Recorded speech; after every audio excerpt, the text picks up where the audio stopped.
આવી છે.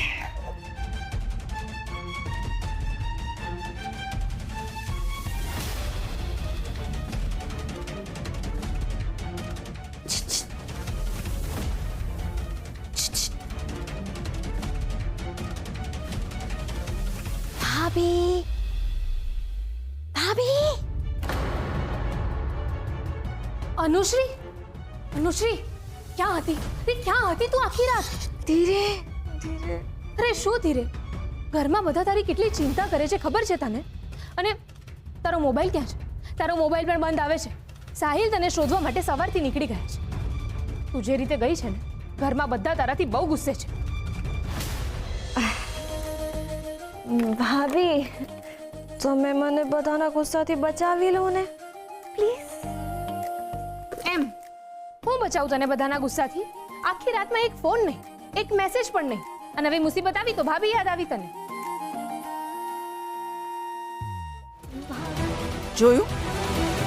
જોયું ને, મારી દીકરીને મારી વિરુદ્ધ પટ્ટી પડાવી દીધી. બીનાબેન પ્લીઝ શાંત થઈ જાઓ. જો તમને કોઈ પણ વાતનું ખરાબ લાગ્યું હોય તો હું માફી માંગુ છું. માફ કરી દો, પણ આવા સપરમાં દિવસોમાં આવી વાતો ના કરો. અને બીનાબેન, તમે જ તો મને આ ઘરમાં લઈ આવ્યા છો. એ જ ભૂલ હતી. ફઈ ફઈ, આ બધી વાત છોડો ને. તમે મને ડેકોરેશનમાં શું કરવું એ સમજાવો ને પ્લીઝ.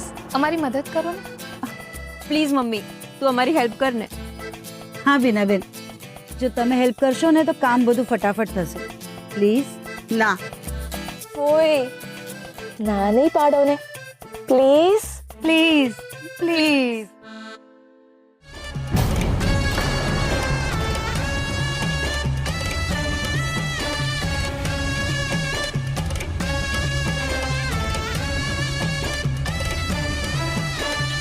હલો, ડેકોરેશન નથી કરવાનું?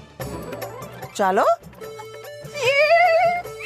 મારી કોઈ ચાલો.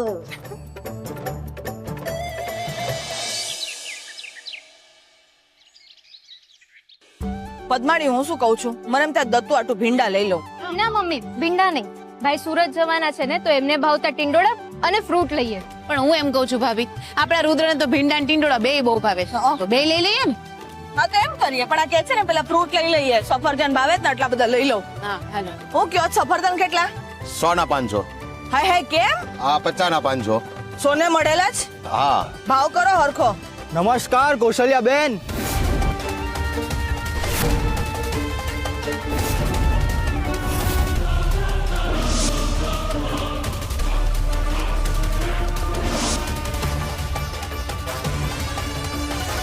તમે ત્રણે અહીંયા આમ હું આમાં આવીને ઉભા રહી ગયા છે. હું જોઈએ જ. શાંતિ. આ વઢવાણ ગામમાં શાંતિ જોઈએ છે. તો છે તો ખરી. નથી. તમારા દીકરા રુદ્રદત્તે છીનવી લીધી છે અને અશાંતિમાં ફેરવી લીધી છે. એમના જે હાલ કર્યા હતા ને, એનાથી અમારા ગામમાં અશાંતિ થઈ છે.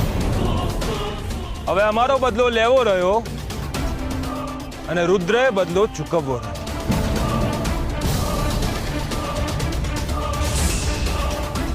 એ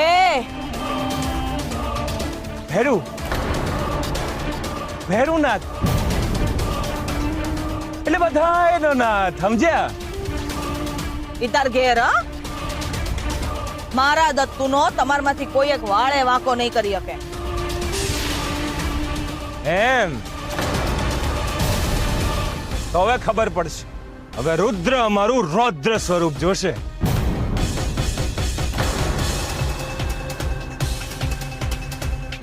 રસ્તો છોડો અને અમને નીકળવા દો. એ કોને આમનો રસ્તો રોક્યો? તમે લોકો જાઓ. આગળ થાઓ. હા જાઓ જાઓ જાઓ. હે કૌશલ્યા, કહી દેજે તારા રુદ્રને હવે તો બદલો લેવાશે જ. આજ દી લગી આ ગામમાં મને કોઈએ મારા નામથી નથી બોલાવી. કૌશલ્યા દેવી કહીને બધા માનથી બોલાવે છે. તો હવે ઈ માન નહીં રે.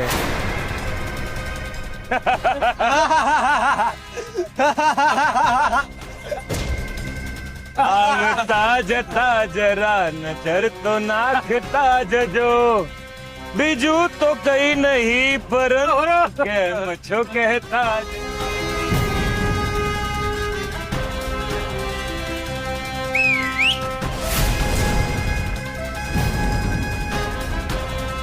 હવે ખબર પડી અપમાન એટલે શું?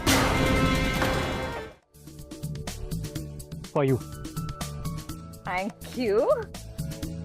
પણ સંગમ, આ બધું શું છે? આખી પ્લેસ મેં એક્સક્લુઝિવલી તારા માટે બુક કરાવી છે. કેમ? અનુશ્રી, આજે મારે તને કંઈક આપવું છે અને કંઈક કહેવું પણ છે. શું કહેવું છે?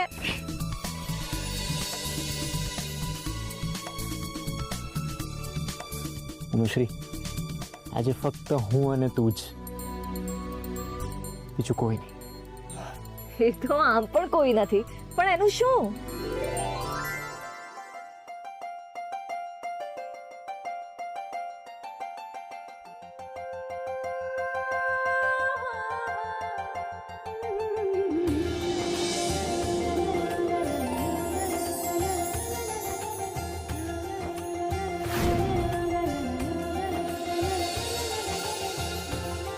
તારા માટે રિંગ? Diamond ring. યસ.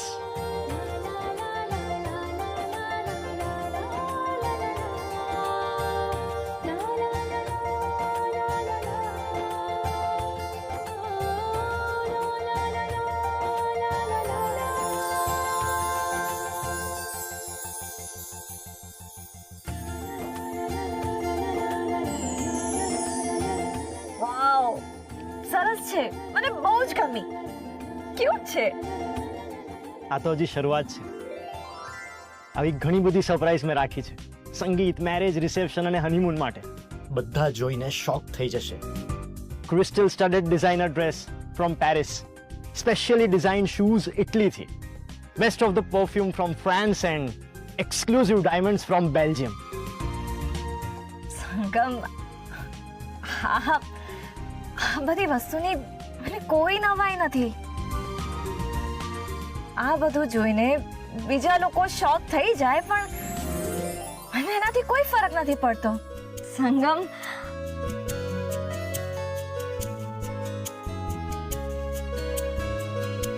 મને છે ને, મને બસ પ્રેમ જોઈએ છે.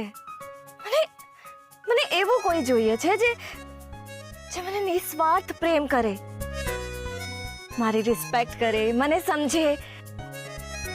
આ કોસ્ટલી મટીરિયલિસ્ટિક વસ્તુ નહીં, પણ કોસ્ટમાં ગણી ના શકાય ને એવો સમય જોઈએ છે, એવી કંપની જોઈએ છે. અનુશ્રી, હું છું ને તારી સાથે. તને જે કંઈ પણ જોઈએ છે એ બધું હું તને આપીશ. આ બધું આપવાનું ના હોય સંગમ, જીવવાનું હોય. જીવશું ને સાથે. Anushree, I love you. Don't you love me? તું મને એકવાર તો કહી દે કે તું પણ મને પ્રેમ કરે છે. કહી દે ને, લવ યુ ટુ.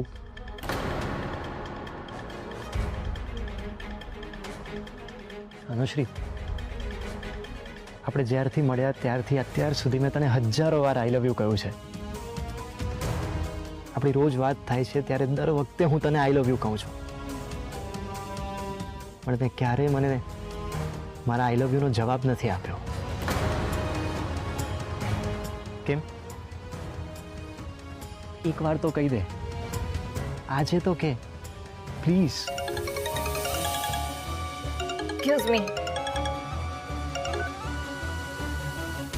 હા કરિશ્મા ભાભી, બોલો. અનુશ્રી, ક્યાં છે તું? સંગમ સાથે. તો અત્યારે તું સંગમને મળવા ક્યાં પહોંચી ગઈ? અરે મહેંદી લગાવવા વાળા આવતા જ હશે. જેમ બને એમ જલ્દી પાછી આવી જા. હા ભાભી, હું આવું જ છું. જલ્દી. ઓકે ઓકે, હા. What happen? સંગમ, મારે જલ્દી ઘરે જવું પડશે. મહેંદી માટે બધું જ રેડી છે, પણ મને છોડીને. અને કરિશ્મા ભાભીએ છે ને મને હમણાં જ બોલાવ્યા છે, એટલે પછી મળીએ. હા, બાય.